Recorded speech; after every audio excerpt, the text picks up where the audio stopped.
All right, let's dive right in. Today, we're talking about a tennis strategy that feels like a statistical cheat code. Seriously, it's how the pros really dominate their matches, and it all starts, as you might guess, with the very first shot. So, let me ask you, what do you think is the single most important shot in the game? Maybe a huge, blistering forehand? Or a 130-mile-an-hour first serve?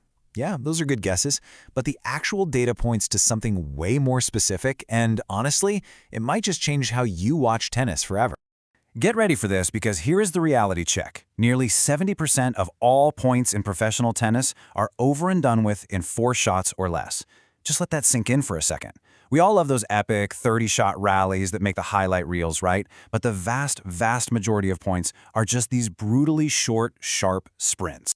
And look, this isn't some random fluke. It's the fundamental truth of the modern power game. Matches today are really won and lost in that initial explosive exchange. This whole thing is what we call first strike tennis, and everything revolves around what happens in those critical first 4 shots. I mean, this chart just lays it all out, plain and simple. Look at that first bar. The number of points that end in 4 shots or less completely dwarfs everything else. The game is overwhelmingly decided right there, at the very start of the point. Those long, grinding rallies we remember, they're the exception, absolutely not the rule. So, let's break down that sequence. It's really simple. Shot 1, the serve. Shot 2, the return. Shot 3 is what we're here to talk about, the server's +1. And shot 4 is the returner's +1. This right here, this is the battleground where points are won. And this brings us to the core concept, the proactive game plan that all the top players use to control this battleground. It's called the serve +1. So, the serve +1, or S+1 for short, is not an accident. It's not a reaction. It is an intentional, pre-planned 2-shot play. You're not just serving to start the point. You are serving specifically to set up your very next shot, which is designed to be a weapon that ends the point. And this really shows a huge shift in strategy. You know, the old way of thinking was pretty reactive. Hit a serve in, wait and see what comes back, and then figure it out. The S+1 mindset is completely proactive. You serve with a specific plan, aiming to force a predictable, weak return that you can immediately pounce on and attack. Let me paint you a picture of a classic example. Okay, imagine a server hitting a slice serve way out wide to the deuce court. What does that do? It pulls the returner completely off the court, right? This often forces a pretty predictable, weaker return back cross-court.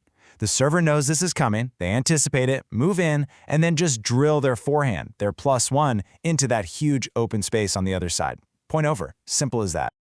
Now, this isn't just some nice theory for your weekend match. This is the actual engine behind some of the greatest champions in tennis history. The data from the Pro Tour on this is absolutely crystal clear. The top tennis analyst Craig O'Shaughnessy, who's worked with guys like Novak Djokovic, puts it perfectly. He says, the server is trying to win the point with their second shot, not their 10th shot. He calls it first strike tennis, and it's all about ending the conversation early. You want proof? Look no further than Roger Federer's legendary win over Rafa Nadal in the 2017 Australian Open final. Going into that match, everyone knew Nadal had the edge in those long, grinding rallies. So what did Federer do? He just refused to play them. The data here tells the story. In the short points, 4 shots or less, Federer dominated, winning 57% of them. But look what happens when the rallies got long. Nadal crushed him. Federer won that major title by being the absolute master of the serve +1. And he's not the only one. Djokovic is a genius at this. He uses his serve not always for aces, but to get a neutral ball back that he can attack.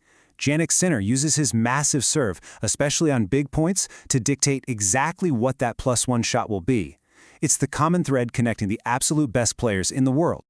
Okay, so this is all great for the pros, but what about the rest of us? How can you actually use this in your own game? Well, the beauty of the S+1 is that it's a strategic mindset, not just the physical skill. Anyone can start using it. So how do you start? It's pretty simple. First, figure out what your best, most effective serve is. Then, really think about it. What kind of return does that serve usually force from your opponent? Once you know that, you can practice that exact sequence over and over. Your best serve, followed by your planned +1 shot right to the spot where you expect that return to land. All you need to do is build a couple of go-to plays for both sides of the court. Because here's the ultimate takeaway from all of this. The goal of your serve isn't just to start the point, and it's not even just to hit an ace. The real goal of the serve is to set up your next shot. It's about being a chess player, thinking one step ahead, and turning your serve into the first half of a winning 1-2 punch. So the next time you step up to the baseline, don't just think about where your serve is going to land. Ask yourself a much more important question. You know your serve, but what's your +1?